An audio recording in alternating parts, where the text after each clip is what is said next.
Sir, क्योंकि मैं सदन का सबसे युवा सदस्य हूं, मैं अपना दायित्व और अपनी जिम्मेदारी नहीं निभाऊंगा अगर मैं आज इस देश के युवाओं का सबसे ज्वलंत मुद्दा जो है उसे ना उठाऊं। सर, इस देश में दो शिक्षा व्यवस्थाएं हैं। एक शिक्षा व्यवस्था है अरविंद केजरीवाल जी की शिक्षा व्यवस्था, जिसमें दिल्ली में वर्ल्ड क्लास स्कूल बनाए गए, बढ़िया करिकुलम, क्वालिटी एजुकेशन दी गई और एक शिक्षित भारत का, शिक्षित राष्ट्र बनाने का सपना लेकर आम आदमी पार्टी, अरविंद केजरीवाल जी आगे बढ़े।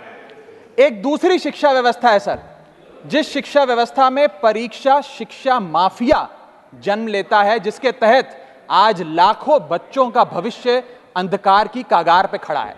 मैं बात कर रहा हूं नीट यूजी और यूजीसी नेट की, जिसमें कुल मिलाकर करीब 35 लाख बच्चों का एग्जामिनेशन हुआ।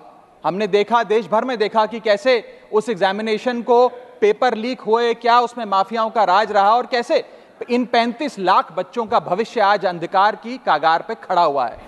वो 35 लाख बच्चे आज इस संसद टीवी को देख रहे हैं इस उम्मीद से कि शायद उनके अधिकारों की, उनके हकों की बात होगी।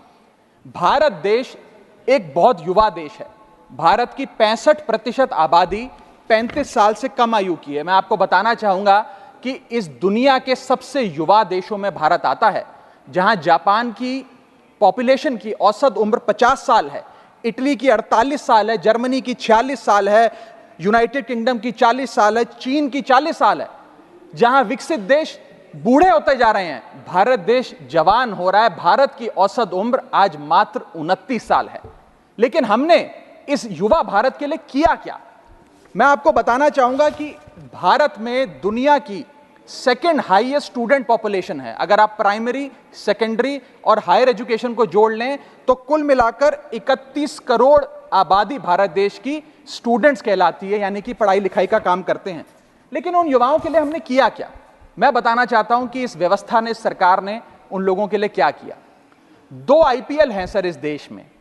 एक आईपीएल है जिसमें गेंद और बल्ले का खेल होता है, जिसे कहते हैं इंडियन प्रीमियर लीग, और दूसरा आईपीएल है जिसमें युवाओं के भविष्य के साथ खेल होता है, जो है इंडियन पेपर लीग। और आज मैं उसकी पूरी सूची लाया हूं कि कैसे युवाओं के भविष्य को सिक्योर करना तो छोड़िए, उसे बर्बाद करने का काम किया गया।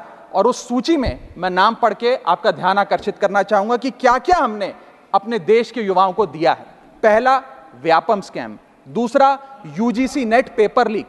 तीसरा, Telangana secondary school certificate examination Hindi paper leak.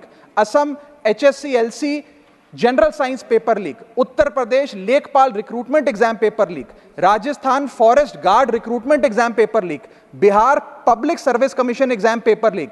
Gujarat head clerk exam paper leak. SSC CGL exam paper leak. UP TET exam paper leak. Rajasthan university paper leak. UP PSC paper leak. Maharashtra HSC exam chemistry paper leak. UP police constable qualifying exam paper leak. REET यानी कि Rajasthan eligibility examination for teachers paper leak. Haryana police constable exam paper leak. Himachal Pradesh police constable exam paper leak. Railway recruitment board group D exam paper leak. Orissa teacher eligibility test paper leak. Assam police recruitment exam paper leak. Bihar board का 10वीं कक्षा का भी examination paper leak. Telangana SSC exam paper leak. Karnataka SSC-LC exam paper leak. Delhi university law entrance exam paper leak. Jamia Millia Islamia entrance exam paper leak. UP board exam mathematics और bio का paper leak. Rajasthan teacher recruitment exam paper leak. और इस साल का NEET का 2024 का paper leak. माननीय राघव चड्ढा जी, ये ऑथेंटिकेट करके आप यहाँ मैं दूंगा सर, सारी रिपोर्ट दूंगा। थैंक यू सर, आज हम अपने देश के युवाओं को एक अच्छी शिक्षा व्यवस्था नहीं दे पाए, नौकरियां नहीं दे पाए, बेरोजगारी चरम पर है, ऑर्गेनाइज सेक्टर की बेरोजगारी चरम पर है और अनऑर्गेनाइज सेक्टर की तो आंकड़ों की क्या बात करी जाए। सर मैं इन स्टूडेंट्स की पीड़ा इसलिए भी समझता हूं क्योंकि मैं खुद स्टूडेंट रहा हूं।